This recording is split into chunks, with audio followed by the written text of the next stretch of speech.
সেটা বলে দিব। ঠিক আছে, তো আগে ভাইবা কোশ্চেন গুলো বলতেছি।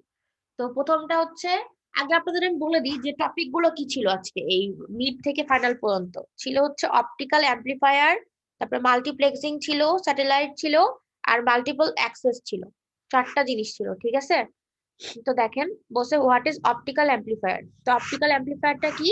যেটা কি করবে, অপটিক্যাল ডাটা সিগন্যালকে বুস্ট করতে পারবে। মানে যদি আপনাদের হচ্ছে মানে এত বড় সংখ্যা বা এত বড় লাইন মনে রাখতে সমস্যা হয়, তাহলে শুধু এটুকু বললেও হবে, যেটা কি করবে, অ্যাম্প্লিফাই করবে কাকে, অপটিক্যাল ডাটা সিগন্যালকে। ঠিক আছে। আর হচ্ছে যদি পরীক্ষাতে আমি ধরি আপনাদেরকে কোশ্চিন, আপনারা যে ইংলিশেই বলতে হবে বাংলায় বলতে হবে এমন কিছু না, যার যেটাতে সুবিধা সেটাই বলবেন। বাট যদি হচ্ছে ইংলিশে আমি মনে হয় যে আপনারা মুখস্থ দেখে দেখে বলতেছেন বা হুবহু মানে কোথাও আছে সামনে নোট টোট দেখে বলতেছেন, তাইলে কিন্তু আমি বলবো আমাকে একটু বুঝায় বলেন। ঠিক আছে। আরো একটা বিষয়, যদি হচ্ছে কাউকে জিজ্ঞাসা করলে ধরেন 3টা কোশ্চিন করবো সবাইকে, তো কেউ যদি 3টা কোশ্চেনই খুব ভালো মতন বলতে পারে, তাহলে তো তাকে পুরা নম্বর দিতে হবে, 20 মার্ক আর কি। তো 20 মার্ক যখন দিতে হবে, তখন আমি কিন্তু তাকে একটু এক্সপ্লেনেশন জিজ্ঞাসা করব, কারণ যে বিষয়ের মধ্যে 20 পাবে তাকে তো সবকিছু বুঝেই বলতে হবে, তাই না? তো তাকে কিন্তু আমি একটু এক্সপ্লেনেশন জিজ্ঞাসা করতে পারি, মানে এগুলা কোশ্চিনের এক্সপ্লেনেশন আর কি। এগুলা কোশ্চেন বাদে অন্য কিছু না, বাট একটু এক্সপ্লেন করতে বলতে পারি। বুঝা গেছে? এই, তারপরে বলছে what is the need of optical amplifier.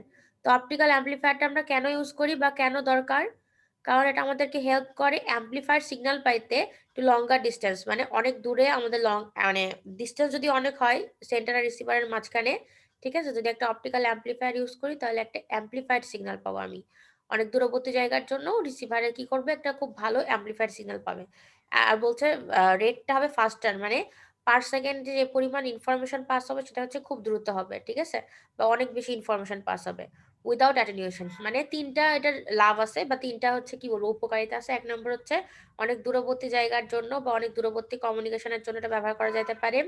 এটা রেটটা হয় খুব ফাস্ট, মানে পার সেকেন্ডে অনেকগুলো ইনফরমেশন যায়, এবং হচ্ছে কোনো অ্যাটেনুয়েশন হয় না, মানে ডিস্টেন্স বাড়ার সাথে সাথে তার স্ট্রেংথ বা অ্যাম্পলিটিউড কমে যায় না। ঠিক আছে, বুঝা গেছে?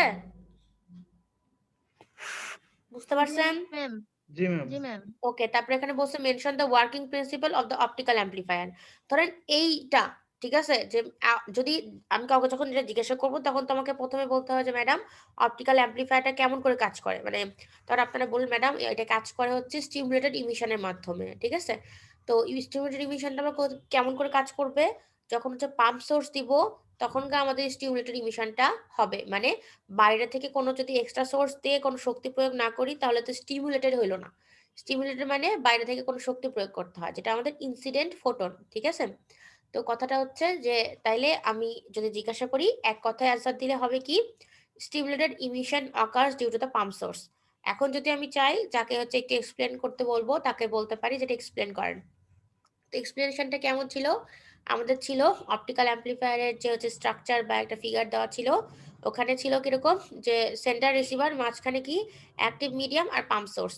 তো আমি কি বলছিলাম, যদি পাম্প সোর্স দিয়ে আমি ওই অ্যাক্টিভ মিডিয়ামের ইলেকট্রনটাকে এনার্জাইজ করি, তাহলে সে কি করবে, তা সে ছোট মানে কি বলে লেভেল 1 থেকে লেভেল 2 তে যাবে, মানে লোয়ার এনার্জি স্টেট থেকে হায়ার এনার্জি স্টেটে যাবে।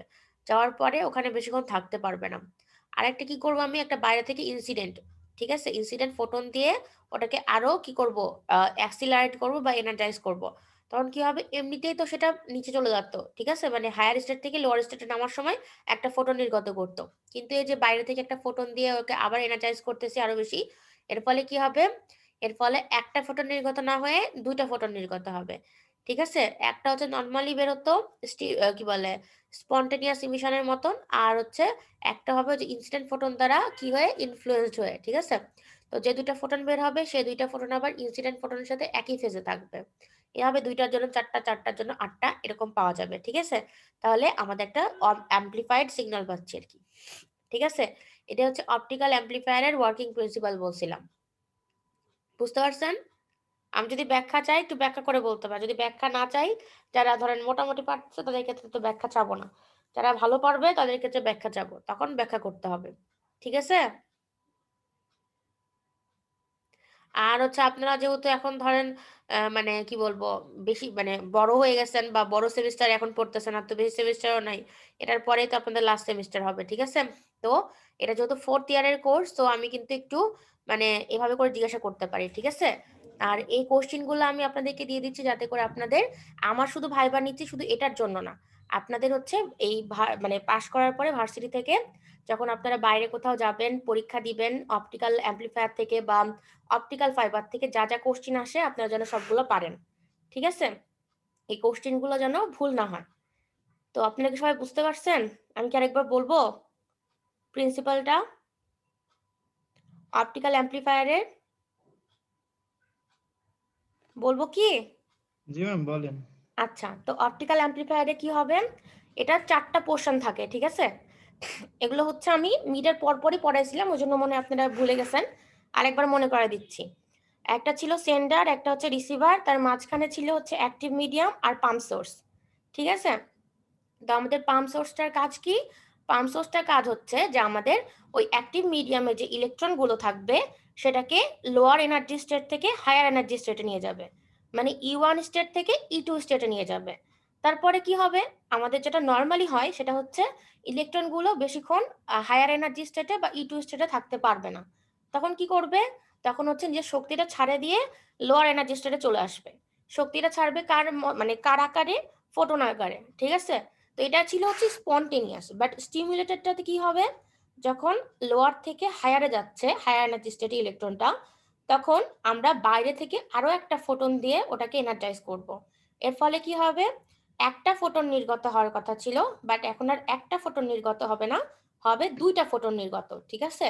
একটা নর্মালি হওয়ার কথা, ওটা নর্মালি হবে, আরেকটা হবে ওই ইনসিডেন্ট ফোটনটাকে যে আমি এনার্জাইজ করতেছি ওটা দিয়ে ইলেকট্রনটাকে, সেটার জন্য। আর যে 2টা ফোটন নির্গত হচ্ছে সে 2টা আবার আমাদের যে ফোটনটা দিয়ে আমি এনার্জাইজ করতেছি সেটার সাথে একই ফেজে থাকবে, ঠিক আছে? তাহলে এরকম করে একটার জন্য আমি 2টা ফোটন পাবো, একটা ফোটন অ্যাপ্লাই করব 2টা পাবো, 2টার জন্য 4টা পাবো, 4টার জন্য 8টা পাবো, এরকম। তার মানে যতগুলো দিব তার চাইতে বেশি পাচ্ছি, ঠিক আছে? একটা জায়গায় 2টা, 2টার জায়গায় 4টা, 4টার জায়গায় 8টা, দ্বিগুণ পরিমাণ পাচ্ছি। আর এই দ্বিগুণ পরিমাণ পাওয়ার ফলে কি হবে, আমাদের আমাদের কিন্তু একটা অ্যাম্প্লিফাইড সিগন্যাল পাবো। এটাই আমাদের মূল উদ্দেশ্য অপটিক্যাল অ্যাম্প্লিফায়ার থেকে, ঠিক আছে? তো এটা হচ্ছে আমাদের ওয়ার্কিং প্রিন্সিপাল। আর যদি আমি এক কথা জানতে চাই, ব্যাখ্যা না চাই, তাহলে আপনাদের কি বলতে হবে, যে ম্যাডাম এখানে স্টিমুলেটেড ইমিশন হয় কার জন্য? পাম্প সোর্সের জন্য, ঠিক আছে? এটা গেল 3 নম্বর কোশ্চেনটা। তারপরে 4 নম্বর কোশ্চেনটা দেখেন, বলছে যে where does a booster or power amplifier is placed. তো আমি যখন পাওয়ার আপনাদের অপটিক্যাল অ্যাম্প্লিফায়ার পড়াইছিলাম তখন বলছিলাম যে এটা 3 জায়গায় বসতে পারে। একটা হচ্ছে ট্রান্সমিটারের পরে একদম পরপরই, ঠিক আছে? একটা হচ্ছে ট্রান্সমিটার আর রিসিভারের মাঝখানে যে মিডিয়ামটা আছে বা চ্যানেলটা আছে, ঠিক আছে, ওইখানে বসতে পারে। আরেকটা হচ্ছে কোথায়? একদম রিসিভারের আগে আগে, ঠিক আছে? তো পাওয়ার বা বুস্টার অ্যাম্প্লিফায়ারটা বসবে একদমই যখন ট্রান্সমিশন করব ট্রান্সমিশনের পরপরই, মানে ট্রান্সমিটারের পরপরই, ঠিক আছে? এটা দিয়ে কি করা হয়, আমাদেরকে আমাদের যে সিগন্যালটা আমরা পাঠাবো এই বুস্টার বা পাওয়ার অ্যাম্প্লিফায়ার দিয়ে এটাকে অনেক বেশি বুস্ট করে ফেলবো। বুস্ট মানে এটার স্ট্রেংথটা অনেক বেশি বাড়ায় দিব যাতে করে মিডিয়ামে বা লিঙ্কে ঢোকার আগেই সেটা অনেক বেশি পরিমাণ স্ট্রেংথফুল হয়, ঠিক আছে? যাতে মিডিয়ামে গিয়ে এটা মানে খুবই অ্যাটেনিউশন বা ডিসপারশনের সাথে সমস্যা না হয় এগুলোর জন্য, ঠিক আছে? তো আরেকবার বলছি যে আমাদের বুস্টার অথবা পাওয়ার অ্যাম্প্লিফায়ারটা ট্রান্সমিটারের পরপরই বসানো হয় কিন্তু, ঠিক আছে? বুঝতে পারছেন? জি ম্যাম। আচ্ছা, ঠিক আছে। তারপর এখন বলছে what is the need of booster amplifier. এই যে যেটা আমি বললাম এখনই, বুস্টার বা পাওয়ার অ্যাম্প্লিফায়ারটা কোথায় বসানো হয়, এটা ট্রান্সমিটারের পরপরই। কেন বসানো হয়? যাতে করে আমরা লং ডিস্টেন্সটা কভার করতে পারি। বলছে it is needed to accomplish long distance transmission. মানে প্রথমে যদি আমি একটা সিগন্যাল দিলাম, প্রথমে যদি উইক হয়ে গেল মিডিয়ামে যাওয়ার আগেই বা চ্যানেলে যাওয়ার আগেই, তাহলে তো সেটা হবে না ভালো কাজ, তাই না? তো আমরা ধরলাম, ধরেন ট্রান্সমিটার যেটা বললাম, ট্রান্সমিটার রিসিভার ধরলাম, ট্রান্সমিটারটা আছে ঢাকায়, রিসিভারটা আছে হচ্ছে রাজশাহীতে, ঠিক আছে? ট্রান্সমিটার বলতে যেখান থেকে শুরু হচ্ছে, আর রিসিভার বলতে বলতে হচ্ছে যে সেখানে শেষ হবে। তাহলে আমাদের ঢাকা থেকে শুরু হয়ে রাজশাহী থেকে শেষ হবে। তো ঢাকা থেকে যখন শুরু হবে, যদি আপনি প্রথমেই অসুস্থ থাকেন তাহলে তো জার্নিটা খুবই খারাপ লাগবে, তাই না?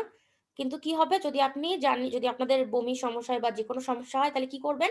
একটা কোনো ওষুধ খাইয়ে নিলে কি হয়? তখন আপনাদের আর পরে সমস্যা হয় না, তাই তো?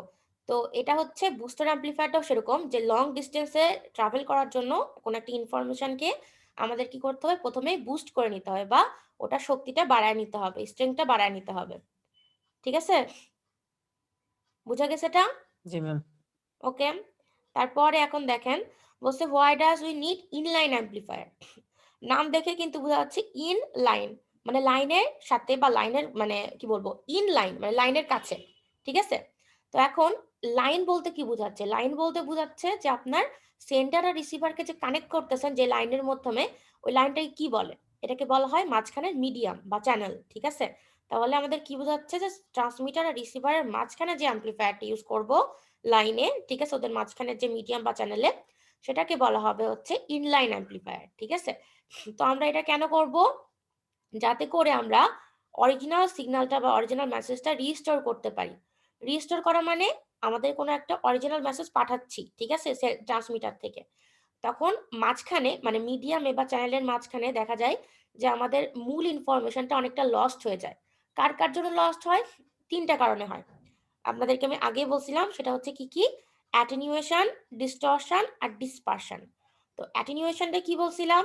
আমি বলছিলাম অ্যাটেনুয়েশনটা হচ্ছে যত ডিসটেন্স বাড়বে সেন্ডার থেকে তত বেশি আস্তে, আস্তে যদি আমাদের সিগন্যালটার অ্যামপ্লিটিউড বা এনার্জি বা এর স্ট্রেংথ, ঠিক আছে? যদি কমতে থাকে সেটা হচ্ছে অ্যাটেনুয়েশন।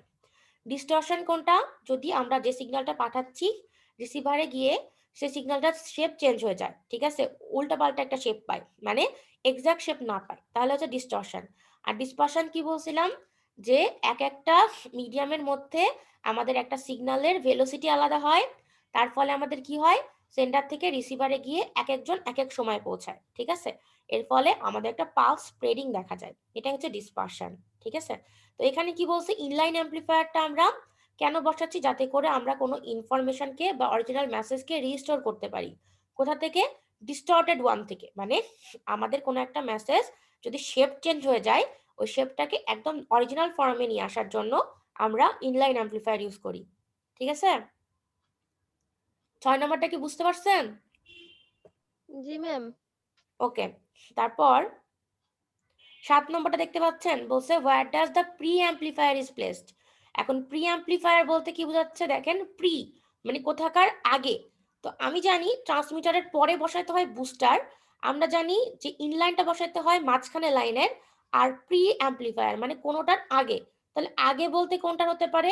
রিসিভারের আগে তাইলে। ঠিক আছে? তাহলে নাম থেকে বোঝা যাচ্ছে প্রি মানে কিছুর আগে। তাহলে কিছুর আগেটা কি হতে পারে? যেহেতু ট্রান্সমিটারের আগে হতে পারে না, ট্রান্সমিটারের পরেই হয়, তারপর ট্রান্সমিটার রিসিভারের মাঝখানে হয়, আর আরেকটা হয় রিসিভারের আগে। তাহলে এটা হচ্ছে প্রি বললেই আমরা বুঝে নিব যেটা হচ্ছে রিসিভারের ঠিক আগে বসাতে হবে। দেখেন বলছে pre amplifier is usually placed at the receiving end of the system. ঠিক আছে? বোঝা গেছে? জি ম্যাম। ওকে। তারপরে দেখেন বলছে ডিফাইন ডিএফএ। এখন ডিএফএ এটার ফুল ফর্ম হচ্ছে কি? আমাদের ডোপড ফাইবার অ্যাম্প্লিফায়ার। ঠিক আছে? তো ডোপড ফাইবার অ্যাম্প্লিফায়ারের ক্ষেত্রে আমি কি বলছিলাম? যে আপনার গেইন মিডিয়ামের মধ্যে ইউজ হবে কি? Optical fibre. ঠিক আছে? আমাদের গেইন মিডিয়ামটা কি দিয়ে তৈরি এটার উপরে ভিত্তি করে আমাদের কি করা হয়? আমাদের অপটিক্যাল অ্যাম্প্লিফায়ারকে কয়েক ভাগে ভাগ করা যায়। ঠিক আছে? তো তার মধ্যে ছিল সেমিকন্ডাক্টর, তার মধ্যে ছিল ডোপড ফাইবার। ঠিক আছে? তো এটা হচ্ছে আমাদের ডোপড কেন বলা হচ্ছে? আমাদের ফাইবার ইউজ করছি আমি অ্যাক্টিভ মিডিয়ামে। ঠিক আছে? এই জন্য এটাকে বলা হচ্ছে ডিএফএ বা ডোপড ফাইবার অ্যাম্প্লিফায়ার।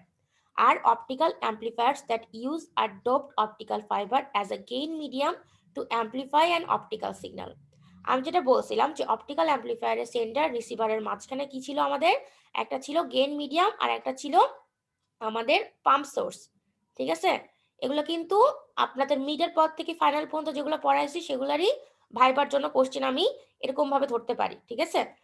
তো বুঝতে তো পারতেছেন এটা ডোপড ফাইবার অ্যাম্প্লিফায়ার। ওকে। তারপরে এখন দেখেন বলছে যে what is the reason of using chromatic dispersion.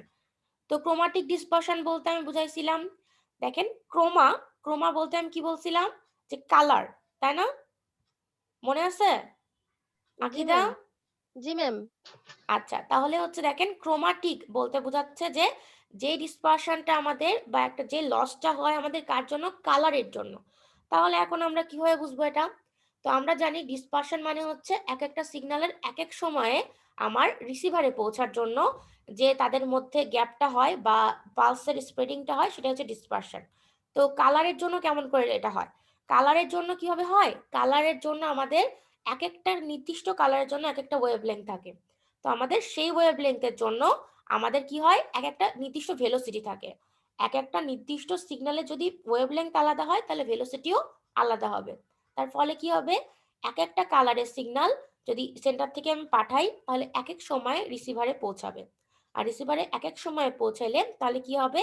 যে ইনফরমেশনটা আমি যেভাবে পাঠাতে চাইছি সেটা সেভাবে না গিয়ে স্প্রেড হয়ে যাবে, মানে ছড়ায়ে যাবে। ঠিক আছে? এটাই হচ্ছে ক্রোমাটিক ডিসপারশন। আর এটার কারণগুলো কি দেখেন? ইট ইজ হচ্ছে বলছে what is the reason of using chromatic dispersion, মানে এটা ইউজ করার কারণগুলো কি? ইট can be used because it can determine data carrying capacity of a single mode fibre. আচ্ছা, সিঙ্গেল মোড ফাইবার বলতে কি বুঝাইছিলাম? যে অপটিক্যাল ফাইবারের মধ্য দিয়ে কোন দিক দিয়ে কারেন্ট যাবে বলেন তো? কোন দিক দিয়ে ইনফরমেশনটা পাস হবে? Ma'am ইনলাইনে ma'am. কার মধ্য দিয়ে? ম্যাম একদম লাইনের ভিতর দিয়ে ম্যাম। রাইট, তো লাইনটা কি বলছিলাম? কি লাইনটা হলো ম্যাম মিড ট্রান্সমিটার এবং রিসিভারের মাঝখানে ম্যাম। ট্রান্সমিটার আর রিসিভার মাঝখানে তো, কিন্তু ওই যে একটা লাইন বলছিলেন আপনি, বললাম লাইন, ওই লাইনটাকে কি ইন বলে? Phase ma'am, in phase. শুনতে পাচ্ছি না, একবার বলেন। In phase. না, ওটাকে বলা হচ্ছে অপটিক্যাল ফাইবার অ্যাক্সিস। জি ম্যাম, জি ম্যাম, ঠিক আছে? ভুলে গেছিলাম। জি ম্যাম। আচ্ছা, সমস্যা নেই। একটু আরেকটু রিভাইজ দিলে মনে পড়বে। তো যাই হোক, তো অপটিক্যাল ফাইবার অ্যাক্সিস বলতে আমি বুঝাচ্ছি যেটা হচ্ছে একদম মানে মিডল দিয়ে যায় আর কি। ঠিক আছে? তো সিঙ্গেল মোডের ক্ষেত্রে আমাদের লাইট বা কি বলা যেতে পারে ইনফরমেশন একদম মিডল দিয়ে যায় অপটিক্যাল ফাইবারের। ঠিক আছে? অপটিক্যাল অ্যাক্সিস বরাবর যায়। এটা হচ্ছে আমাদের সিঙ্গেল মোড ফাইবার। তো আমাদের এই ক্রোমাটিক ডিসপারশনটা ইউজ করলে আমরা কি জানতে পারবো? Data carrying capacity. ক্যাপাসিটি বলতে আমি বুঝাচ্ছি যে কতটুকু ডাটা ক্যারি করতে পারে একটা সিঙ্গেল মোড ফাইবার। এটা ডিটারমাইন করা যাবে একটা ক্রোমাটিক ডিসপারশন দিয়ে। তারপরে বলছে optimum distance between রিপিটার্স in a communication link. মানে অপটিমাম ডিসটেন্স মানে কতটুকু ডিসটেন্স আছে, মানে আমাদের যেটা বলছিলাম যে কমিউনিকেশন লিংক বা মাঝখানে যে মিডিয়াম, সেই মিডিয়ামের মধ্যে অনেকগুলো রিপিটার ইউজ করা হয়। রিপিটার মানে কি? সোজা কথা, যে রিপিট করবে। কাকে রিপিট করবে? অরিজিনাল ইনফরমেশন থেকে আমি পাঠাচ্ছি, মাঝখানে অনেক নয়েজ, ইন্টারফারেন্স বা অ্যাটেনুয়েশন, ডিসপারশন, ডিস্টরশনের জন্য এটা কি হবে? একটু বিচ্যুত হবে। ঠিক আছে? তার অরিজিনাল ইনফরমেশন থেকে। তখন সেটাকে আমরা ঠিক করব রিপিটার দিয়ে। ঠিক আছে? মানে আমাকে রিপিটারটা অরিজিনাল ইনফরমেশনটাই রিপিট করবে বারবার নির্দিষ্ট ডিসটেন্স পর পর। সেই ডিসটেন্সটা আমরা কেমন করে ডিটারমাইন করব যে কতটুকু ডিসটেন্স পর পর রিপিটার রাখবো? সেটা আমরা ডিটারমাইন করব আমাদের হচ্ছে কি দিয়ে? ক্রোমাটিক ডিসপারশন দিয়ে। ঠিক আছে? তাহলে আমাদের ক্রোমাটিক ডিসপারশন দিয়ে ডাটা ক্যারিং ক্যাপাসিটিটা এবং হচ্ছে আমাদের কি বলে রিপিটারের মধ্যকার কয়েকটা রিপিটারের মাঝখানে ডিসটেন্সটা মেজার করতে পারবো। ঠিক আছে? বুঝতে পারছেন? জি ম্যাম। আচ্ছা, আদনান বুঝতে পারছেন? আদনান, আদনান। জি ম্যাম, বুঝতে পারছি। আচ্ছা, ঠিক আছে। ওকে। তারপরে হচ্ছে দেখেন mention the causes of chromatic dispersion. এর উপরে যেটা পড়লাম সেটা হচ্ছে যে ক্রোমাটিক ডিসপারশন দিয়ে কি কি মেজার করা যাবে। এখন আমরা পড়বো ক্রোমাটিক ডিসপারশন কেন হয়। ঠিক আছে? এটার কারণটা কি? তো আমি আগেই বলছি ক্রোমা মানে কালার, তাহলে মেন কারণ তাহলে কি? ডিফারেন্ট কালারের জন্য হয়। কালার ডিফারেন্ট হলে আমরা কি জানি?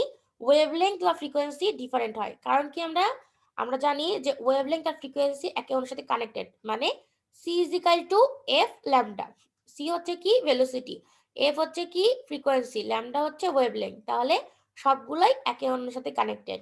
তাহলে আপনাদের মেন কারণ কি বলতে হবে? কালার। মেন কারণটা হচ্ছে কালার এবং হচ্ছে ওয়েভলেংথ বা ফ্রিকোয়েন্সি। ঠিক আছে? ওকে, তারপর এখন দেখেন why guard bands are used in FDM. কেন গার্ড ব্যান্ড ইউজ করা হয় এফডিএম এ? মানে ফ্রিকোয়েন্সি ডিভিশন মাল্টিপ্লেক্সিং। এটাতে কেন গার্ড ব্যান্ড ইউজ করি আমরা? গার্ড ব্যান্ড ইউজ না করলে কি হবে? কি হবে বলেন তো? এটা পড়াইছিলাম। গার্ড ব্যান্ড ইউজ না করলে ইন্টারফেয়ার হয়ে যাবে। রাইট, মানে একটা সিম্বল আরেকটা সিম্বলকে কি করবে? ইন্টারফেয়ার করবে, তাই তো? বা ইনফরমেশন গুলো ওভারল্যাপিং হয়ে যাবে, এই জন্য আমরা গার্ড ব্যান্ড ইউজ করি। দেখেন নামের মধ্যে আছে গার্ড, মানে যে ব্যান্ডটা, ব্যান্ড বলতে বোঝাচ্ছে আবার কি, একটা নির্দিষ্ট রেঞ্জ, ঠিক আছে। তার মানে যদি আমরা একটা ফ্রিকোয়েন্সি ব্যান্ড ধরি 1 থেকে 5 মেগাহার্টজ, তারপর আরেকটা ধরি যে 6 থেকে 8 মেগাহার্টজ, তাহলে মাঝখানে কিন্তু 1 মেগাহার্টজ ফাঁকা রাখতেছি। এই 1 মেগাহার্টজটাই হচ্ছে কিন্তু গার্ড ব্যান্ড, মানে গার্ড করবে পরপর দুইটা ব্যান্ডকে একে অন্যের উপরে ওভারল্যাপ হওয়া থেকে, ঠিক আছে। তো দেখেন বলছে they are used to prevent overlapping of signals, মানে পরপর সিগন্যালগুলোকে একে অন্যের উপরে ওভারল্যাপিং হওয়া থেকে এরা কি করে, আলাদা করে বা বাঁচায় আর কি, ঠিক আছে, প্রিভেন্ট করে। তারপরে বলছে mention the differences between FDM and OFDM. তো এখন আমি যখন পড়াইছিলাম এটা, তখন আলাদাভাবে ছবি দিয়ে বুঝাইছিলাম এফডিএম এবং ওএফডিএম এর ক্ষেত্রে কি বলছিলাম, যে এফডিএম এর ক্ষেত্রে অনেক বেশি ব্যান্ডউইথ লাগে। আপনারাই চিন্তা করেন যে একটা পুরো চ্যানেলকে অনেকগুলো ব্যান্ডউইথে আমি ভাগ করতেছি, ঠিক আছে, কিন্তু মাঝখানে আবার গার্ড ব্যান্ড দিচ্ছি, ধরলাম 1 থেকে ধরেন 100 পর্যন্ত, ঠিক আছে, ব্যান্ডউইথটা মানে ফ্রিকোয়েন্সি রেঞ্জ, সর্বনিম্ন ফ্রিকোয়েন্সি হচ্ছে 1 আর সর্বোচ্চ হচ্ছে 100 মেগাহার্টজ। তাহলে একে আমি 10 ভাগে ভাগ করলে বা ধরেন যদি 20 ভাগেও ভাগ করি, যত ভাগে ভাগ করি মাঝখানে কিন্তু গার্ড ব্যান্ড দিতে হবে, তার মানে কি ফুল ব্যান্ডটা ইউজ করতে হচ্ছে। আর ওএফডিএম এর ক্ষেত্রে কি করছিলাম, আমরা নির্দিষ্ট একটা সময়ে শুধুমাত্র একটা সিগন্যালেরই পিক পাচ্ছিলাম, আর বাকি সিগন্যালগুলো কিন্তু জিরো পাচ্ছিলাম। তাহলে আমাদের ওএফডিএম এর ক্ষেত্রে ব্যান্ডউইথটা অনেক বাঁচে যাচ্ছিল। আমাদের হচ্ছে মেন উদ্দেশ্য কি, আমাদের মেন উদ্দেশ্য হচ্ছে আমাদের যেন ব্যান্ডউইথ খুব বেশি ইউজ করতে না হয়। কারণ কি, ব্যান্ডউইথ যদি বেশি ইউজ করতে হয় তাহলে আমাদের বেশি কস্ট লাগবে, তাই না, আর ইফিসিয়েন্সিটা কম হবে।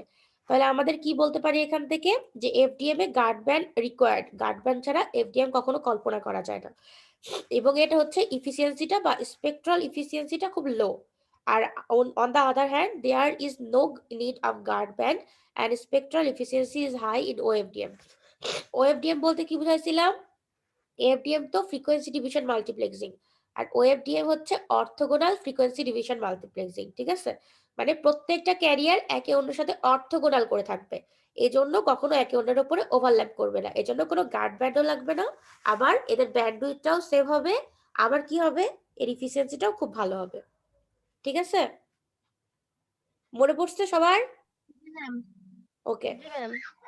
আবারও বলতেছি, যদি হচ্ছে আমি পরীক্ষাতে এরকম করে ধরি, তাহলে হচ্ছে আমি যদি বলি এটার হচ্ছে মধ্যে ডিফারেন্স বলতে, তখন কি করবেন আপনারা, ডিফারেন্স একটা দুইটা করে বলবেন। আমি যদি তখন বলি যে একটু ব্যাখ্যা করেন, তখন হচ্ছে ওএফডিএম বা এফডিএম এর জন্য কিন্তু একটু ব্যাখ্যা করতে হবে, যে গার্ড ব্যান্ড না দিলে এফডিএম এরকম সমস্যা হতে পারে, আর ওএফডিএম এর ক্ষেত্রে কোনো গার্ড ব্যান্ড লাগে না, কারণ যে কোনো একটা সময় একটা ক্যারিয়ারই হাই থাকে, মানে বা পিকে থাকে, আর বাকিগুলো জিরো থাকে, ফলে সবগুলো যদি সামেশন করি শুধু যেটা হাই সেটার ভ্যালুই পাওয়া যাবে, মানে শুধু সেটাই পাওয়া যাবে, ঠিক আছে, আর কোনোটা এর উপরে ওভারল্যাপ করবে না। এই তারপরে এখানে বলছে যে ওএফডিএম এর ক্ষেত্রে এটার মেন ফিচারটা কি বা মেন অ্যাপ্লিকেশনটা কি। তো দেখেন মেন অ্যাপ্লিকেশনে হচ্ছে ওএফডিএম এর, যে আমরা যে 4G নেটওয়ার্কটা ইউজ করি সেটা কি, সেটা হচ্ছে এলটিই, মানে লং টার্ম ইভ্যালুয়েশন। যে কোনো কিছুর লং টার্ম ইভ্যালুয়েশন বলতে কি বোঝায়, সেটা অনেক বেশি টিকাও হবে। যেমন আমরা ভিডিও কলিং বা অডিও কলিং করি, স্পেশালি ভিডিও কলিং এর ক্ষেত্রেই বলি, যদি সেটা আনইন্টারাপ্টেড হয়, এখন তো আমাদের 3G যেটা ছিল সেটা একটু ইন্টারাপ্টেড হইতো, বাট 4G এর ক্ষেত্রে কিন্তু এটা অনেকটাই আনইন্টারাপ্টেড, ঠিক আছে। আর ব্রডব্যান্ড ইন্টারনেটের ক্ষেত্রেও ওএফডিএমটা ইউজ করা হয়, মেনলি এলটিই মানে লং টার্ম ইভ্যালুয়েশনের জন্য। আচ্ছা, এটুকু গেল হচ্ছে আমাদের কই থেকে, আমাদের গেল এই 13 নম্বর পর্যন্ত হচ্ছে অপটিক্যাল অ্যাম্পলিফায়ার, যেটা আপনাদের মিড থেকে ফাইনালের প্রথম টপিক, তারপরে হচ্ছে মাল্টিপ্লেক্সিং মানে দ্বিতীয় টপিক, ঠিক আছে। এখন যেটা দেখেন 14 নম্বর থেকে আমাদের স্যাটেলাইটের অংশগুলো আসবে। তো এখন বলছে যে আমাদের মেনশন দ্য অরবিটাল এলিমেন্টস। আপনাদের হচ্ছে অরবিটাল এলিমেন্ট কয়টা পড়ছিলেন, মোটমাট কয়টা পড়ছিলেন যখন স্যাটেলাইট পড়ালাম? 6টা ম্যাম। 6টা, রাইট। তো এখানে দেখেন যে সে 6টারই হচ্ছে জাস্ট নামটা আমি চাইছি, আমি শুধু বলবো যেটা নাম বলেন বা মেনশন দ্য অরবিটাল এলিমেন্টস, তখন আপনাদের এই 6টা নাম বলতে হবে। তো সেমি মেজর অ্যাক্সিস, এটা বলছিলাম কি, যে আমাদের এটা দিয়ে বোঝা যাবে যে স্ট্রাকচারটা আমাদের কেমন, তাই না, যে ইলিপ্টিক্যাল নাকি হচ্ছে আপনাদের সার্কুলার, না কতটুকু আমাদের দৈর্ঘ্য, ঠিক আছে, সেমি মেজর অ্যাক্সিস দিয়ে, যে আমাদের স্যাটেলাইটেরটা লেন্থ কত, আর তারপর ইসেন্ট্রিসিটি কি ছিল, ই এর ভ্যালুর উপর ডিপেন্ড করে আমরা বুঝতে পারতাম যেটা শেপটা কেমন, ঠিক আছে।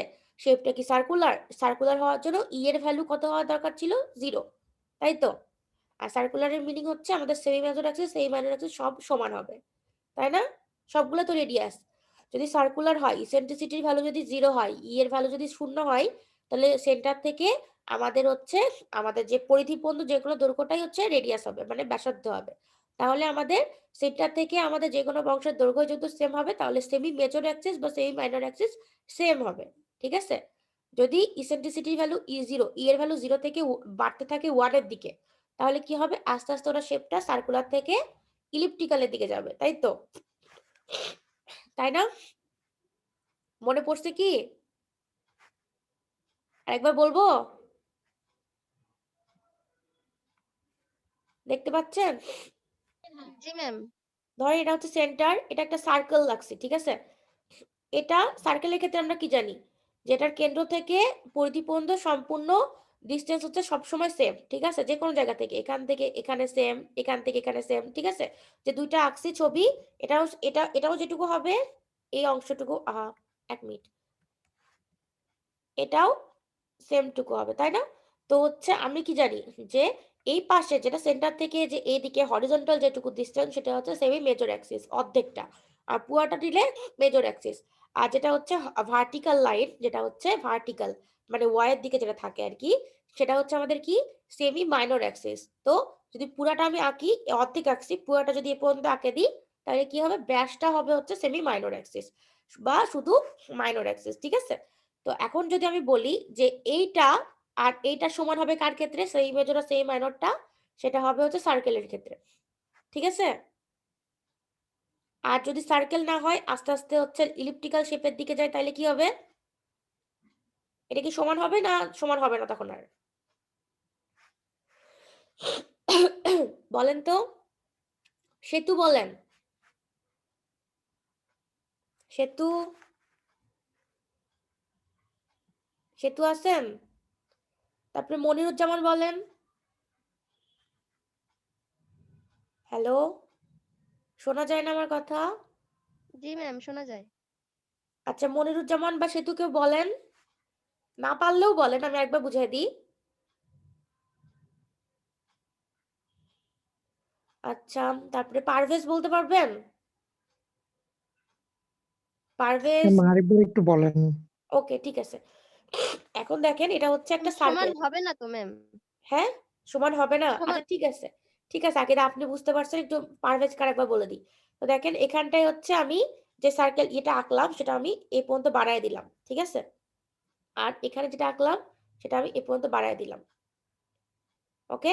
একটা হচ্ছে তাহলে কি, একটা হচ্ছে যদি এটা পারফেক্ট সার্কেল হয়, নিয়ে যেটা মনে হচ্ছে যে নিচের হরিজন্টালটা বেশি বড়, যাই হোক, তো তবুও মনে করেন এটা সার্কেল, বা ধরেন এটা, 1 মিনিট, আর একটা পারফেক্ট সার্কেল আঁকি, ধরেন ধরেন এটা, এখানে হচ্ছে কি হবে, আমি এই ডিসটেন্সটা এখানে একটা সেন্টারের মধ্যে দিলাম, একটা ব্যাস, এটা একটা ব্যাস দিলাম, ঠিক আছে?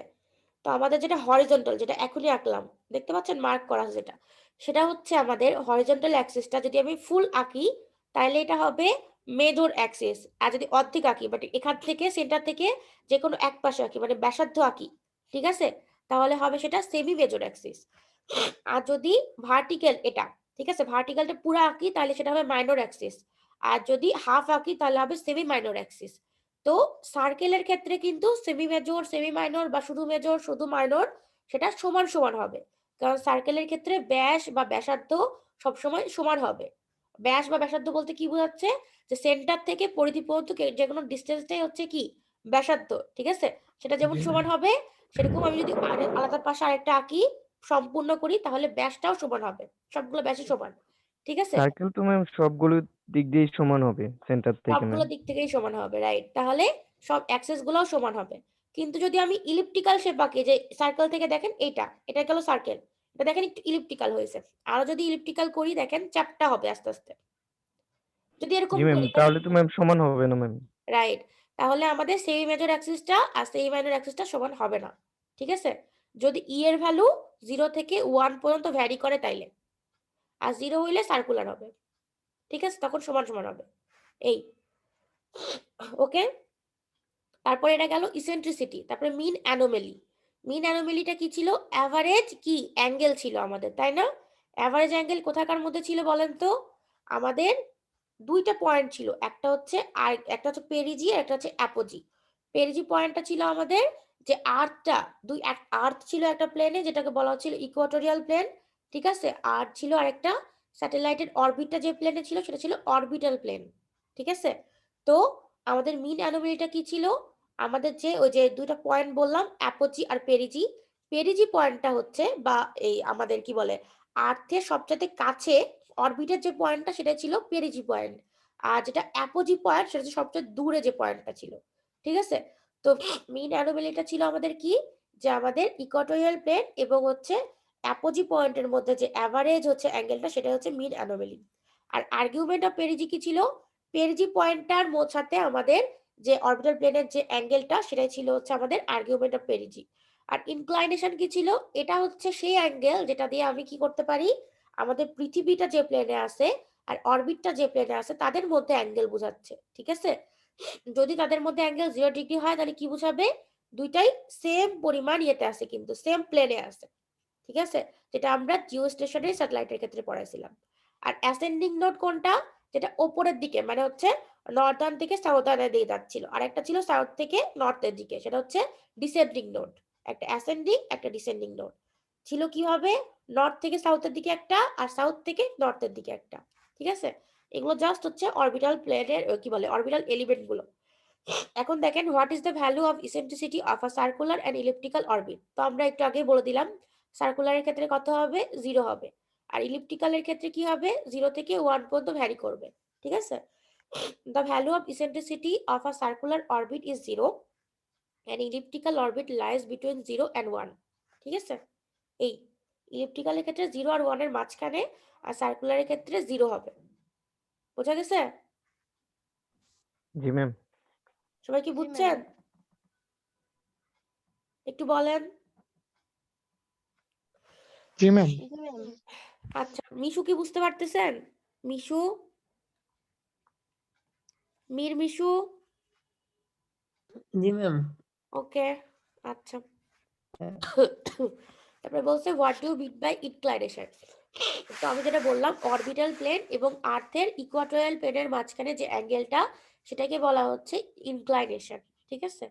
তারপরে বলছে what factor orbital velocity depends on, মানে অরবিটাল ভেলোসিটিটা ভিটা কার উপরে ডিপেন্ড করে, ঠিক আছে? তো আমরা পড়ছিলাম যে অরবিটাল ভেলোসিটিটা শুধুমাত্র নির্ভর করে আর্থ থেকে স্যাটেলাইটের কি হবে পর্যন্ত যে ডিসটেন্সটা সেটার উপরে নির্ভর করে, আর এর উপরে। এটা আমরা কোথায় পড়ছিলাম?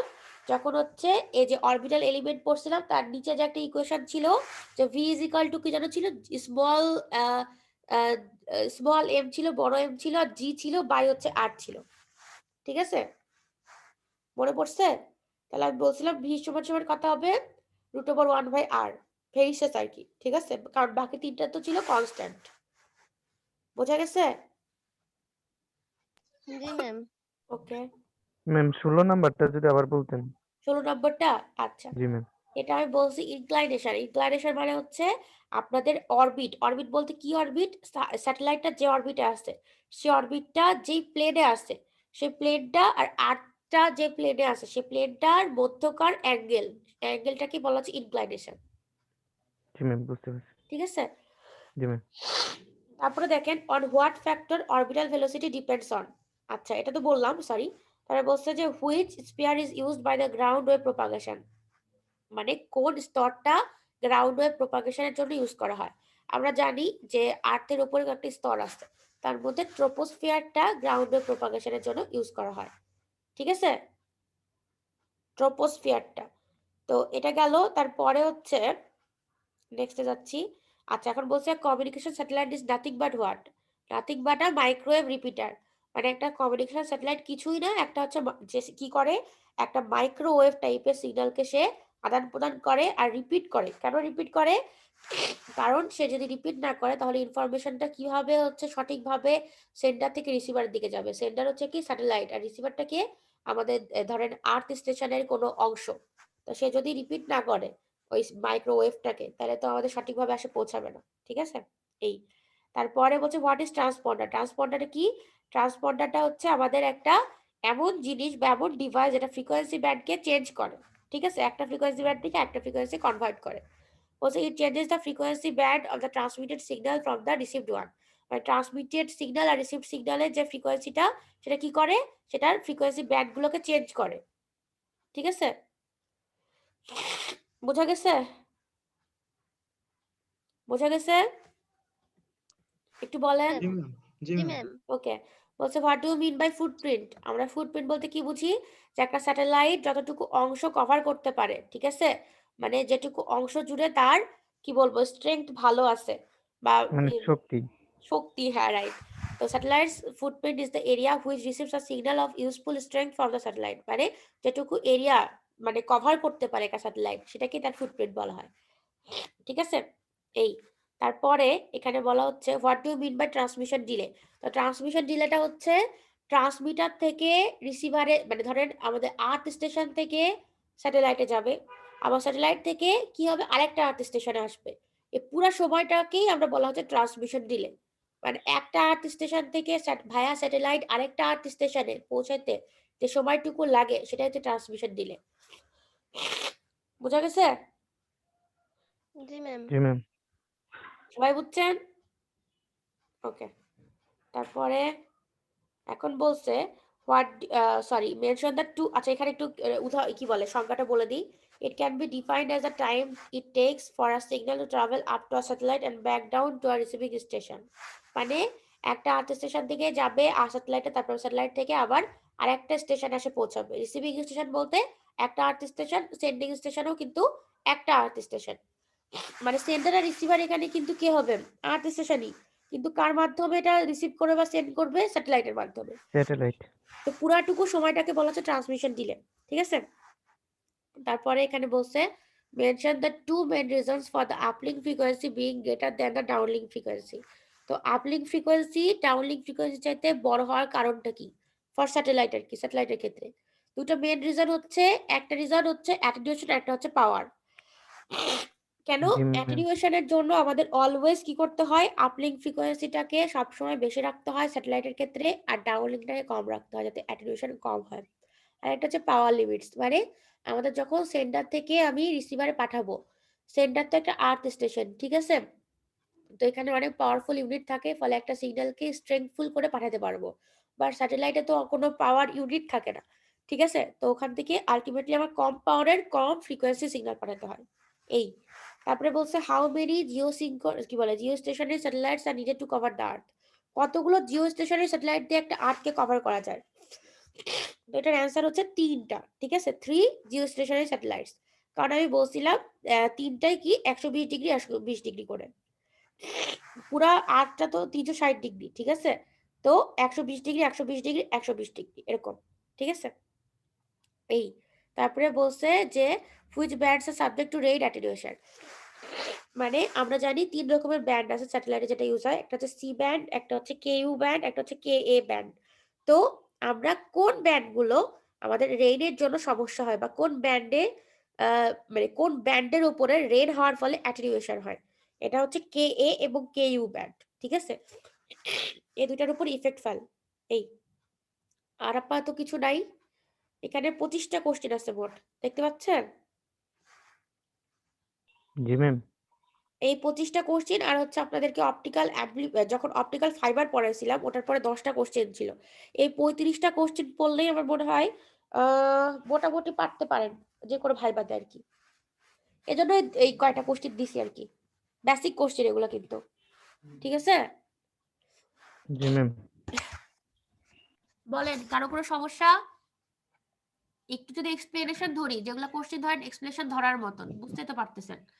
ম্যাম যদি এক্সপ্লেনেশন জিজ্ঞাসা করি যারা সবকিছু পারবে তাদের ক্ষেত্রে কি সমস্যা হবে? একটু বলেন। ম্যাম ম্যাম এখানে বললেন 25টা আর 10টা কোথায় বললেন? ওই যে অপটিক্যাল অ্যাম্পলিফায়ার পড়াইছিলাম, এটা মিড থেকে ফাইনালের মধ্যে না, মিডে হয়ে গেছে ওটা, ওটা হচ্ছে জাস্ট আপনাদের বাইরের পরীক্ষার জন্য। ও মানে ওখান থেকে কোশ্চেন জিজ্ঞাসা করতে পারেন ভাই ভাই? না না আমি করতে পারবো না, এটা আমি বললাম যে বাইরে যখন পরীক্ষা দিতে পারেন অপটিক্যাল ও হ্যাঁ বুঝতে পারছি ম্যাম, জবের জন্য করতেছেন। ওকে জবের জন্য, হ্যাঁ ঠিক আছে। ঠিক আছে? তাহলে কি এটা বন্ধ করব? এখন অ্যাসাইনমেন্টের সাজেশনে যাব? জি ম্যাম। ওকে। একটু দাঁড়ান। আপনাদের অ্যাসাইনমেন্টে যেহেতু হচ্ছে 20 মার্কস, 4টা কোশ্চেন থাকবে, প্রত্যেকটাতে 5 করে। ঠিক আছে? জি ম্যাম। ওকে, একটু দাঁড়ান। ম্যাম হ্যাঁ বলেন। ম্যাম আকিব ভাই, ভাইবা তো জুমে হবে ম্যাম। এবার হচ্ছে হ্যাঁ, এখন নিড অফ অপটিক্যাল অ্যাম্পলিফায়ার থেকে আমি বলতে পারি সরাসরি যে right down the need of optical amplifier, অথবা আমি বলতে পারি মেনশন দ্য অ্যাডভান্টেজেস, অথবা বলতে পারি mention the necessity of optical amplifier, বা এটা ভাবে বলতে পারি ধরেন এই সেন্টেন্সটা এখান থেকে পুরোটা এইটুকু, ঠিক আছে? এটুকু সেন্টেন্স দিয়ে আমি বলতে পারি ভেরিফাই দ্য স্টেটমেন্ট। তখন কি লিখতে হবে? এই নিড অফ অপটিক্যাল অ্যাম্পলিফায়ারটাই লিখতে হবে। ঠিক আছে? বুঝা গেছে? জি ম্যাম। এই জি পুরো ম্যাম। সেন্টেন্সটা তুলে দিয়ে আমি বলতে পারি প্রথম সেন্টেন্সটা যে ভেরিফাই দা স্টেটমেন্ট এই। তারপরে এই যে working of a basic optical amplifier, এটা আমি এখনই যেটা পড়ালাম, ঠিক আছে? সেটা আমি হচ্ছে ভাইবা আকারেও মানে ভাইবাতেও দিতে পারি, ধরতে পারি, অথবা কি করতে পারি, অথবা হচ্ছে আমি আপনাদেরকে এই পরীক্ষাতে লিখে দিতে পারি। আমি বলতে পারি write down the working principle of optical amplifier, অথবা explain the operation of optical amplifier. ঠিক আছে? বোঝা গেছে? জি ম্যাম। তখন কি করবেন? ছবিটা আঁকবেন, আর যেটুকু বর্ণনা দেওয়া দরকার বর্ণনা দিবেন। তারপরে অ্যাপ্লিকেশন অফ অপটিক্যাল অ্যাম্পলিফায়ার, তো এখানে অপটিক্যাল অ্যাম্পলিফায়ারটা যে কতভাবে ইউজ করা যেতে পারে সেটা বলা হয়েছে। কোশ্চেন কেমন হতে পারে? আমি বলতে পারি discuss the 3 ways in which optical amplifiers can be employed between transmitter and receiver in order to achieve desired signal amplification. ঠিক আছে? এই যে এই সেন্টেন্সটাই আমি পুরাটা দিয়ে দিতে পারি, অথবা দিয়ে বলতে পারি ভেরিফাই দ্য স্টেটমেন্ট। ঠিক আছে? তখন কি করতে হবে? প্রত্যেকটা অ্যাম্পলিফায়ারের জন্য ছবি আঁকতে হবে আর বর্ণনা দিতে হবে। পাওয়ার অ্যাম্পলিফায়ার, ইনলাইন অ্যাম্পলিফায়ার, আর একটা হচ্ছে প্রি অ্যাম্পলিফায়ার, তিনটারই বর্ণনা দিতে হবে। ওকে, বুঝা গেছে? জি জি বলেন। ম্যাম। বুঝতে পারছেন? জি ম্যাম। ওকে। জি ম্যাম। তারপরে ধরেন এগুলো হচ্ছে খুবই কম ইম্পর্টেন্ট, যেটা এখনো যে ফিচার্স অফ ডিএফএ বা ফিচার্স অফ এসওএ, এগুলো দরকার নেই, এগুলো বাদ দিচ্ছি। ঠিক আছে? তারপরে যেটা পড়বেন যে ক্রোমাটিক ডিসপারশনটা কি, এটা মানে ডেফিনেশন, এটার কজ কি, ঠিক আছে, এটার ক্যালকুলেশন প্রসেসটা কি, এই যে ছবি সহ একটু প্রসেসটা উপরে বর্ণনা দিতে হবে। ঠিক আছে? আমি এভাবে দিতে পারি যে রাইট ডাউন দা, অথবা explain the calculation process of chromatic dispersion. ঠিক আছে? এটা গেল এখান থেকে এটুকুই আসতে পারে। আর ডিফারেন্সটা জাস্ট দেখে নিতে পারেন, ডিফারেন্স অত বেশি ইম্পর্টেন্ট না। এটা গেল হচ্ছে আমাদের অপটিক্যাল অ্যাম্পলিফায়ার থেকে সাজেশন। ওকে, তারপর নেক্সট হচ্ছে মাল্টিপ্লেক্সিং। আমি আপনাদেরকে সবগুলোই দিছি না স্লাইড? ম্যাম স্ক্রিন দেখা যায় না। আমি তো ওপেন করি নাই মাল্টিপ্লেক্সিংটা। আমি বললাম আপনারা হচ্ছে সব স্লাইড পাইছেন না? জি ম্যাম ম্যাম সব তারপরে স্লাইড আমি চেক পাইছি করে ম্যাম। দেখবো না ম্যাম, যদি না গত পাই আপনাকে ক্লাসেরটা জানাবো না। পাইনি ম্যাম। গত ক্লাসেরটা তো এখনই দিয়ে দিলাম। ও আচ্ছা। এখন বলতে ক্লাস শুরুর সময় ও দিয়ে। হ্যাঁ ম্যাম, স্লাইড সব পাইছি, শুধু হচ্ছে আপনার গত ক্লাস রেকর্ডিংটা শুধু বাকি আছে। সব ক্লাস রেকর্ডিংও দেয়া শেষ ম্যাম। আচ্ছা ঠিক আছে, যদি কারো মানে সমস্যা থাকে, না পায় থাকেন, আমাকে বলবেন। ওকে, তারপরে মাল্টিপ্লেক্সিং থেকে কি আসতে পারে? এই ফ্রিকোয়েন্সি ডিভিশন মাল্টিপ্লেক্সিং এর কনসেপ্ট আর প্রসেস দিতে পারি। আমি বলতে পারি যে discuss the concept and process of FDM, অথবা আমি বলতে পারি write a short note on FDM. ঠিক আছে? তাহলে আপনারা এফডিএম সম্পর্কে যা জানেন তাই লিখবেন, যদি আমি হচ্ছে শর্ট নোট দিই। আর কনসেপ্ট এবং প্রসেস লিখলে ওই অংশটুকু এবং হচ্ছে এক্সাম্পলের ছবিটা দিতে হবে। অথবা আমি কি দিতে পারি? অথবা আমি বলতে পারি যে হচ্ছে এরকম একটা মানে সার্কিট, এই কি বলে, ছবি ফিগার দিয়ে দিতে পারি। ফিগার দিয়ে ধরেন এখানে 4টা ব্যান্ডের জায়গায় 10টা ব্যান্ড দিলাম, প্রত্যেকটার মধ্যে ব্যান্ড মানে পার্থক্য দিলাম, ওই যে কি বলে গার্ড ব্যান্ডের। ঠিক আছে? তো গার্ড ব্যান্ড কত আর ফ্রিকোয়েন্সি ব্যান্ড গুলো কত দিয়ে দিলাম, তারপরে বললাম যে এটার ক্যাপাসিটি কত, এই চ্যানেলটার ক্যাপাসিটি কত। তখন এরকম করে মেজার করে বের করতে হবে। কেমন করে? প্রত্যেকটা ব্যান্ড যেটা পাবো আমি সেটাকে গুণ করতে হবে, যদি সেম হয়, যেখানে যেটা করা হয়েছে, যেখানে প্রত্যেকটা ব্যান্ডকে 150, যেহেতু 4টা ব্যান্ড আছে, 4 দিয়ে গুণ করলাম, যোগ করবো কয়টা? 3টা। দেখেন গার্ড ব্যান্ড, 3টে গার্ড ব্যান্ড, 3টা কাটবেন। প্রত্যেকটা 10 করে আছে, তাহলে 10 গুণন 3 মানে 30। 30 যোগ হচ্ছে কত হবে 600, তাহলে 630 কিলোহার্টজ এভাবে করে করতে হবে। ঠিক আছে, যদি না বুঝে থাকেন আমাকে বলেন, আমি আরেকবার বুঝিয়ে দিব। বুঝতে পারছি ম্যাম। ওকে, তারপরে এটা গেল। অর্থোগোনাল ফ্রিকোয়েন্সি ডিভিশন মাল্টিপ্লেক্সিং থেকে কি ধরতে পারি, এটা বলতে পারি যে explain the prove that there is no requirement of guard band in OFDM. মানে এখানে ওএফডিএম এর ক্ষেত্রে গার্ড ব্যান্ড যে লাগে না সেটা প্রমাণ করতে বলতে পারি। তখন কি করবেন, এই ওএফডিএম সম্পর্কে যা আছে তাই লিখবেন। আর হচ্ছে এফডিএম এর ক্ষেত্রে এই ছবিটা আঁকার দরকার নাই, ওএফডিএম যেহেতু চাইছে শুধুমাত্র এই ছবিটা দিবেন। ঠিক আছে, ছবিটা দিয়ে বলবেন যে এখানে যে কোনো একটা সময় একটা পিক অ্যাক্টিভ থাকে, বাকিগুলো জিরো হয়। এই জন্য ওএফডিএম এর ক্ষেত্রে আমাদের কোনো গার্ড ব্যান্ড লাগে না, আর ব্যান্ডউইথ সেভ হয়। ঠিক আছে, এইভাবে লিখবেন, ছোটখাটো করে লিখবেন, যেহেতু ধরেন 2 বা 3 মার্কসের থাকবে। পুরা একটা কোশ্চেনে তো 5, একটা কোশ্চেনকে 2 ভাগে ভাগ করলে 2 আর 3, ঠিক আছে, তাহলে 5 এরকম ভাবে থাকবে। এই গেল। তারপরে let's see the difference between FDM and OFDM. মানে এফডিএম এবং ওএফডিএম এর পার্থক্যটাও দেখে নিবেন। ঠিক আছে, আর এখান থেকে আরেকটা জিনিস আসতে পারে যে এই যে ডাব্লিউডিএম এর ক্ষেত্রে যে ক্যাটাগরি অফ ডাব্লিউডিএম, এই দুটো দেখে নেবেন, কোর্স ডাব্লিউডিএম, ডেন্স ডাব্লিউডিএম। ঠিক আছে, আর ইন্টারফারেন্সের সংখ্যাটা জাস্ট দেখে নেবেন, তাহলেই হবে। ঠিক আছে, বোঝা গেল? জি ম্যাম। আচ্ছা, একটু দাঁড়ান।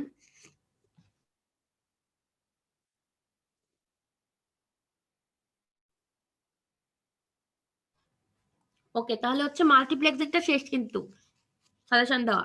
ঠিক আছে, এবার তাহলে এটা বন্ধ করলাম। এবার তাইলে ইয়েরটা যাব, আমি হচ্ছে স্যাটেলাইটেরটা। স্যাটেলাইট থেকে আমি স্যাটেলাইটের একটা আলাদা স্লাইড দিছিলাম, তারপরে হচ্ছে দিছিলাম অরবিটের একটা আলাদা দিছিলাম, মনে আছে? জি ম্যাম।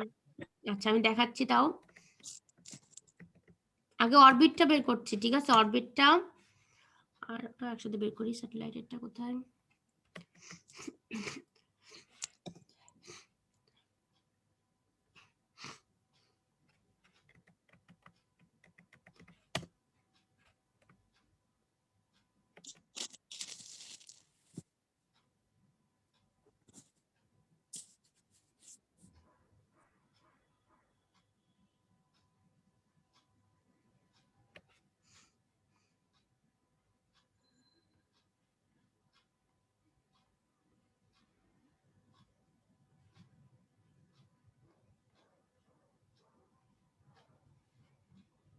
দেখতে পাচ্ছেন? জি ম্যাম। আচ্ছা, একটু 1 মিনিট, এটা না আগে পিডিএফ টান করি।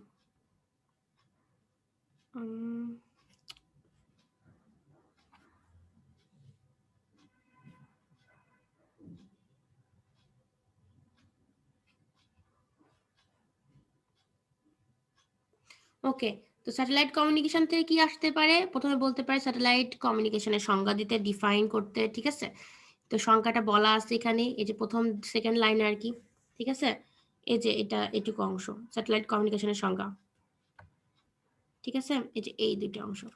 তারপরে কি হতে পারে, নিড অফ স্যাটেলাইট, মানে স্যাটেলাইটটা কেন দরকার এটা দিতে পারি। ঠিক আছে, এটা 2 নম্বর বা 3 নম্বরের কোশ্চেন হতে পারে। কে যেটা লিখছে দেখি, নেট প্রবলেম ম্যাম, 14 রোল। 14 রোলটা কে? মাসুদ ম্যাম। ও আচ্ছা আচ্ছা, ঠিক আছে। তাহলে নিড অফ স্যাটেলাইট কমিউনিকেশন, তো এটা হচ্ছে আমরা বলতে পারি discuss the necessity of satellite communication, অথবা write down the advantages of satellite communication. ঠিক আছে, এভাবে লিখতে পারি।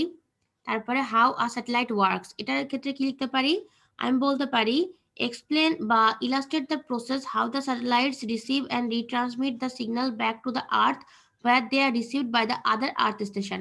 মানে আমি দুইভাবে এই যেটা বললাম সেভাবে কোশ্চেন করতে পারি, অথবা বলতে পারি write down the basic operating principal of satellite, অথবা বলতে পারি explain the procedure how a satellite works. ঠিক আছে, এরকম করে লিখতে পারি।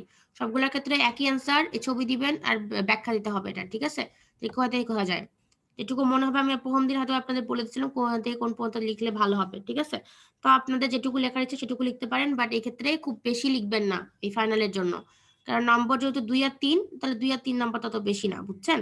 তো একটু কম করে লেখার চেষ্টা করবেন, টু দা পয়েন্ট লেখার চেষ্টা করবেন। ওকে, তারপরে এখানে দেখেন, এটা গেল। অ্যাপ্লিকেশন অফ স্যাটেলাইট কমিউনিকেশনটা জাস্ট দেখে রাখেন, ঠিক আছে। আর্থ কি বলে আর্থ অরবিট স্যাটেলাইটস, এটার জন্য আমি ওই যে স্লাইডটা পড়াইছিলাম ম্যাম থেকে। হ্যাঁ ম্যাম একটা কথা ছিল ম্যাম, যে আমাদের তো ম্যাডাম 5টা কোশ্চেন হলো 4টা কোশ্চেন 20 মার্ক। ম্যাম এই 4টা কোশ্চেন অ্যান্সার গুলো ম্যাম আমরা 5 মার্কের অনুসারেই লিখবো, না যে আমরা 40 মার্কের জন্য যত বড় বড় করে লিখতাম তত বড় করে লিখবো? বুঝি নাই। ম্যাডাম আমাদের মার্ক তো 20, প্রত্যেকটা কোশ্চেনের জন্য 5 করে, তাই না? আমরা ওই কোশ্চেনের অ্যান্সারটা 5 মার্কের জন্য যতটুকু মনে হয় ততটুকু লিখবো, না যে আমরা 40 মার্কের জন্য যে আমরা অনেক বড় বড় করে লিখতাম সেই হিসাবে লিখবো? না, অনেক বড় বড় করে লেখার দরকার নেই তো, আমি তো একটু আগে বললাম যেটুকু দরকার সেটুকু লিখবেন, খুব বেশি লেখার দরকার নেই, যেহেতু 2-3 মার্কস করে কোশ্চেনের অ্যান্সার, মানে আমি যেভাবে দিচ্ছি আর কি, আপনাদের খুব বেশি হয়তো বা লিখতে হবে না, তাও যেটুকু লেখার দরকার সেটুকু তো না লিখলেই না, আর যেটা এক্সট্রা হয়ে যাবে সে এক্সট্রা লেখার দরকার নাই, বুঝছেন? যেটুকুতে ধরেন আমি যদি প্রসিডিওর বা ওই ওয়ার্কিং প্রিন্সিপালটা বলি ওই স্যাটেলাইটের, তো আপনার এখানে 3টা পার্ট, একটা স্যাটেলাইট, একটা হচ্ছে আর্থ স্টেশন, সেন্ডিং আর্থ স্টেশন, একটা রিসিভিং আর্থ স্টেশন, 3টার বর্ণনা দিবে, এটা বুঝে আমাকে বলতে পারলেই আমি মার্ক দিয়ে দিব, ঠিক আছে? এত বড় বড় লাগবে না, বোঝা গেছে? জি ম্যাম বুঝতে পারছি। তারপরে আর্থ অরবিট স্যাটেলাইটস, এখান থেকে কি হতে পারে, এখান থেকে কিন্তু অনেকগুলো কোশ্চেন দিতে পারি। কি কোশ্চেন দিতে পারি, এটা হচ্ছে আমি স্লাইড থেকে পড়াইছিলাম, 1 মিনিট আমি ওখানে পাওয়ার পয়েন্টটা অন করতেছি আবার, এখানে, ঠিক আছে। আর্থ অরবিট স্যাটেলাইটস এখান থেকে পড়াইছিলাম, তো এটা 3 রকমের ছিল, জিও, মিও আর লিও, ঠিক আছে। তো আমি এই 3টার মধ্যে যে কোনো একটার শর্ট নোট, একটার উপর শর্ট নোট দিতে পারি, যে write a short note on geosynchronous earth orbit satellite, অথবা কি বলতে পারি, অথবা মিও অথবা লিও, যে কোনোটার উপরে শর্ট নোট লিখতে দিতে পারি। আর একটা কি দিতে পারি, আমি বলতে পারি যে জিওসিনক্রোনাস আর জিও স্টেশনারি, এই যে এই ওয়ার্ডটা এখানে যেটুকু লেখা আছে যে প্রত্যেকটা জিও স্টেশনারি জিওসিনক্রোনাস, বাট এটার কনভার্সটা বা এটার রিভার্সটা সম্ভব না বা ট্রু না, ঠিক আছে। এটাকে আমি ভেরিফাই করতে বলতে পারি, তখন এই ছবিটা দিতে হবে, আর উপরের কিছু লেখা যেটা দুইটাকে কানেক্ট করছে সেটুকু দিয়ে দিতে হবে, ঠিক আছে। তারপরে এই যে মিডিয়াম আর্থ অরবিট স্যাটেলাইট ক্ষেত্রেও বলছি যে শর্ট নোট দিতে পারি, ঠিক আছে, লোয়ার অরবিটের ক্ষেত্রেও। আরেকটা কোশ্চেন দিতে পারি যে give a comparison chart of LEO, MEO and GEO, ঠিক আছে, বোঝা গেছে? জি ম্যাম। ওকে। জি ম্যাম। তারপরে আরেকটা জিনিস, স্টেশন কিপিং থেকে জাস্ট ধারণা রাখবেন যেটুকু আমি পড়াইছি। আর আরেকটা আসার মধ্যে আসতে পারে যে mention the most frequency used frequently, কি বলেন, mention the most frequently used frequency bands in satellite communication. এটার ক্ষেত্রে আপনাদের যে এইটুকু লিখতে হবে, এইটার কোশ্চেন অ্যান্সারটা হচ্ছে এইটুকু, কারণ আমরা স্যাটেলাইটের ক্ষেত্রে এই 3টা ব্যান্ডই সবচেয়ে বেশি ইউজ হয়, এটা নিচে লেখা আছে দেখেন, সবচাইতে 3টার মধ্যে সিটা ইউজ হয়, আর কে ইউ আর কে এটাও মাঝে মাঝে ইউজ হয় আর কি, ঠিক আছে। কিন্তু এই দুইটা হচ্ছে রেইন অ্যাটেনুয়েশনের জন্য সমস্যা হয় এদের দুজনের, এজন্য সিটা বেশি ইউজ হয়। এই ওকে, এটা বুঝতে পারলে এখান থেকে সেশন এটুকুই শেষ। আর আবার এখানে ফিরে যাচ্ছি, এখান থেকে আরেকটা কোশ্চেন আছে নিচের দিকে,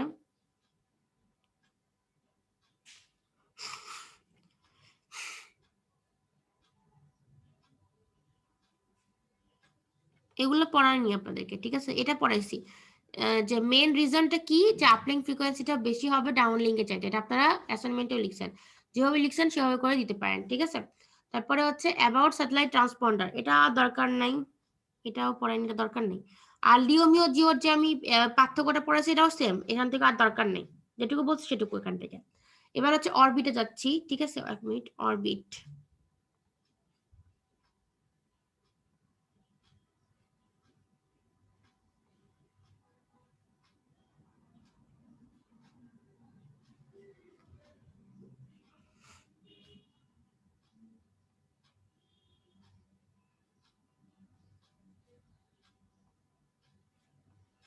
দেখতে পাচ্ছেন? জি ম্যাম। আচ্ছা, অরবিট থেকে কি দিতে পারি, অরবিট থেকে অরবিটাল এলিমেন্ট কয়টা সেটা দেখলেনই তো, 6টা, same major axis, same minor axis, ঠিক আছে। তারপরে প্রত্যেকটা মানে অরবিটাল এলিমেন্টের মধ্যে ইসেন্ট্রিসিটিটা বেশি ইম্পর্টেন্ট, ঠিক আছে। আমি সবগুলার মানে সবগুলো না, 6টার মধ্যে 3টা ডেফিনেশন দিতে পারি, ইসেন্ট্রিসিটিটা হচ্ছে সবচেয়ে বেশি ইম্পর্টেন্ট, ঠিক আছে। ইসেন্ট্রিসিটির পরে আপনাদের মিন অ্যানোমেলি না, আপনাদের ইম্পর্টেন্ট হচ্ছে এটাও না, ইনক্লাইনেশন, ঠিক আছে, যেটা অ্যাঙ্গেলটা, এটা ইম্পর্টেন্ট। আরেকটা হচ্ছে ইম্পর্টেন্ট অরবিটাল ইকুয়েশন থেকে এই যে ইকুয়েশনটা যে বের করতে হয়েছে আপনাদের, ইকুয়েশনটা লাস্টে একদম যে প্রমাণটা যে ভিটা ডিপেন্ড করে আর এর উপরে, যে লাস্টে যেটা আমি একটু আগে বলতেছিলাম, V is equal to GM by root over GM by R, মানে ভিটা ডিরেক্টলি প্রপোর্শনাল না, সরি ইনভার্সলি প্রপোর্শনাল 1/r এর, ঠিক আছে। তো এটা হচ্ছে আমরা প্রমাণ করতে দিতে পারি যে V is equal to root over GM by R, এটা প্রমাণ করেন। অথবা ভিটা শুধুমাত্র আর এর উপর ডিপেন্ড করে, এটা প্রমাণ করেন। তখন এই প্রথম থেকে ইকুয়েশন নিয়ে এ পর্যন্ত আসতে হবে। প্রথম থেকে বলতে আমি বুঝাচ্ছি যে দুইটা ইকুয়েশন আসছে না, একটা হচ্ছে কেন্দ্র বিমুখী, একটা হচ্ছে কেন্দ্রমুখী। এই যে এটা অরবিটাল ইকুয়েশনের যে ইকুয়েশন দুইটা আছে, একটা হচ্ছে ফোর্সেস অ্যাক্টিং অন স্যাটেলাইট, এটা হচ্ছে সেন্ট্রিপেটাল ফোর্স একটা আর সেন্ট্রিফুগাল ফোর্স একটা নিচে আছে। এই যে এটা দুটো মিলাই তো আমাদের অরবিটাল ভেলোসিটির এই ভিটা পাবো। তারপরে ভিটা থেকে আমার রুট ওভার জিএম বাই আর লিখবো, এটুকু হচ্ছে প্রমাণ। ঠিক আছে, এই অরবিটের ক্ষেত্রেও গেল। এবার বাকি আছে শুধুমাত্র আর মাল্টিপল অ্যাক্সেসের ক্ষেত্রে। ঠিক আছে, তো মাল্টিপল অ্যাক্সেস থেকে আমি জাস্ট দেখাই দিই, দাঁড়ান। মাল্টিপল অ্যাক্সেসটা, মাল্টিপল অ্যাক্সেস অনেক কি বেশি হয়ে গেল নাকি আপনাদের? না ম্যাম। ওকে, সবাই চুপ করে আছে তো, মনে হচ্ছে বেশি হয়ে গেছে, ওই জন্য সবাই চুপ করে আছে এখন।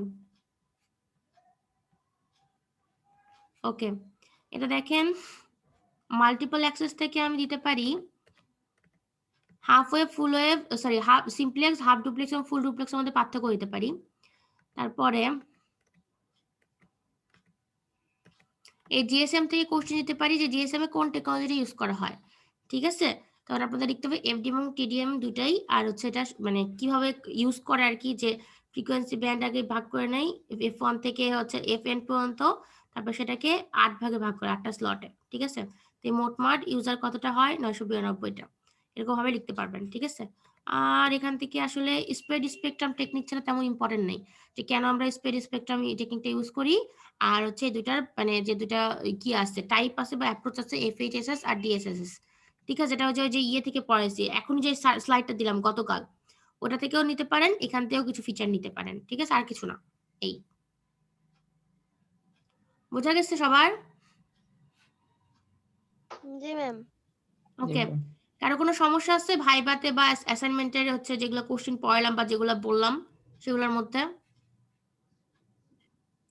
থাকলে একটু বলে ফেলেন দ্রুত। না ম্যাম।